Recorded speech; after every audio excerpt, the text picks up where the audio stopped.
अच्छा महाराज जी, जैसे आजकल सोशल मीडिया का काफ़ी चलन हो गया और वृंदावन इतने सारे लोग जा रहे हैं, काफ़ी लोग जाते हैं आजकल।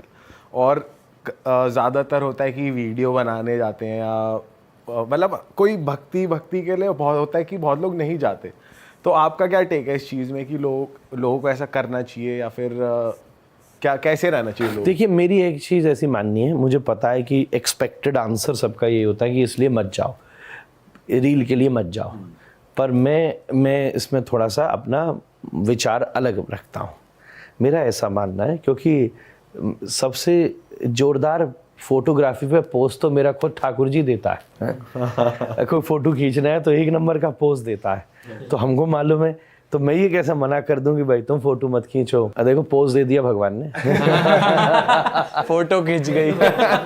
मेरी बात स्वीकार कर ली उन्होंने। कोई नहीं, सही है। यहाँ पे है, फ्रेम भी है ही। हाँ, देखो, तो मैं ये कह रहा हूँ कि देखो, बिल्कुल जिसको आज प्रचार होगा चीज़ों का, लोग जा रहे हैं, भगवान की फ़ोटो खींच रहे हैं या वृंदावन की महिमा समझ रहे हैं, किसी न किसी, देखो वृंदावन, मेरा मानना ऐसा है कि भाव के बिना तो जा ही नहीं जा सकता। और जब हम ये समझ रहे हैं कि राधा रानी की कृपा के बिना वृंदावन में प्रवेश नहीं हो सकता, तो या तो इसको स्टेटमेंट मानो, और अगर सच्चाई मान रहे हो तो कोई किसी भी रूप में जा रहा है, उस पर राधा रानी की कृपा तो हुई है भाई, बिल्कुल, तभी जा रहा है वो।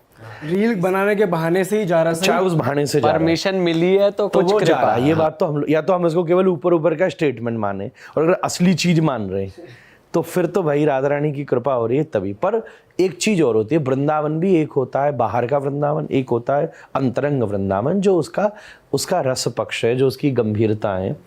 मतलब मैं ये समझता हूँ कि दुनिया में कोई मानो एक बहुत खास आम का पेड़ हो, जिसमें यूनिक मैंगो हो, ठीक है, और दुनिया में एक ही हो, और आप उससे कहो यार मुझे पता है वो कहाँ है और मैं आपको ले चलता हूँ, और कोई उस पेड़ पे जाए और उसके लौट करके आए, बोले तुझे क्या अच्छा लगा?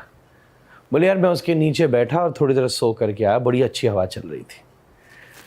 तो भाई तूने दुनिया का सबसे अनमोल आम था, एक आम भी नहीं खाया तूने, तो कितना तू बड़े मौके से चूक गया, कितने बड़े मौके से चूक गया।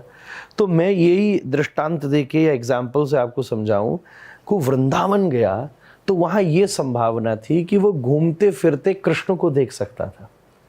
इतनी बड़ी पॉसिबिलिटी में अगर वो केवल अपने घूमने फिरने की रील बना करके आ गया तो अपॉर्चुनिटी तो उसको मिली, पर वो चूक गया। बहुत बड़ा अचीव कर सकता था, बहुत बड़ा अचीव कर सकता था, पर वो उसके सामने बहुत छोटी चीज अचीव करके आ गया। तो ठीक है, आप वृंदावन जाते हो, रील बनाने जाते हो, जरूर जाओ, नो प्रॉब्लम। आप फोटो खींचने जाते हो, जरूर जाओ, घूमो फिरो, पर थोड़ा कुछ डेकोरम का पालन करो। मैं ये कहूँगा, जो एक मंदिर का डेकोरम होता है, जो एक भगवान का सम्मान होता है, मर्यादा होती है, उसको अच्छे से सीख करके जाओ। नहीं तो होगा क्या, उन्हीं का नुकसान होगा। लोग विरोध करेंगे, थोड़े दिन बाद वृंदावन में रील एंट्री बंद, तो नुकसान तो उन्हीं का होगा। अगर आप कहीं पर जाके मर्यादा का पालन करोगे, जो भी वहाँ का डेकोरम है, थोड़ी देर वहाँ बैठो। मैं एक सुझाव सबको देता हूँ, वृंदावन जाओ, खूब लस्सी पियो, खूब टिकिया खाओ, चाट खाओ, खूब रील बनाओ, जो करना है सो करो, आपकी मौज है भाई। पर कोई किसी को नहीं रोक सकता, स्वतंत्र देश है।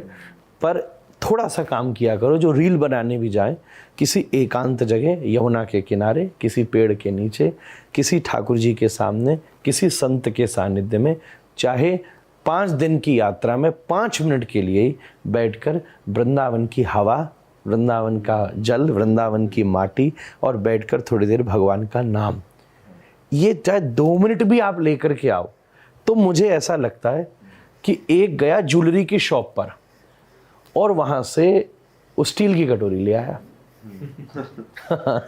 ज्वेलरी की शॉप से, और वो लेके आता कोई बढ़िया डायमंड की कटोरी जिसमें डायमंड लग रहे हैं, सोने की कटोरी। तो उसने ज्वेलरी शॉप का बेस्ट चीज खरीदी। तो हम वृंदावन जैसी ज्वेलरी शॉप पर गए जहाँ राधा कृष्ण जी के नाम का हीरा है, हरि नाम है हीरा, जा में जंग लगे ना कीरा। और वहां पर जाके अगर रीली बना करके आ गया तो यार तू कहीं और हो जाता। सही बात। पर इसीलिए मुझे उन्हें देखकर दया आती है कि भाई ज्वेलरी शॉप पे जाने का मौका मिला और उसने ये कहा था कि एक पॉइंट जो उठाना उठा लो, और तुम स्टील की कटोरी ले आए। राधा रानी ने दरवाजा खोला था कि आज फ्री ऑफर है, एक बार जा सकते हो और पिक कर सकते हो जो तुम्हारा मन हो विदाउट कॉस्ट, और तुम स्टील की कटोरी ले आए। जब ये मौका मिला था तो घुस करके सोने की कटोरी लेकर आनी चाहिए थी। राधा रानी ने कृपा करके वृंदावन में प्रवेश दिया और तुम केवल रील ही बना करके आ गए, लस्सी पी करके आ गए। सोने की कटोरी लेकर आते, वहाँ अगर प्रेम होता तो मैं रील नहीं रियल में राधा रमण जी मिल जाए। बहुत सुंदर बात कह दी आपने।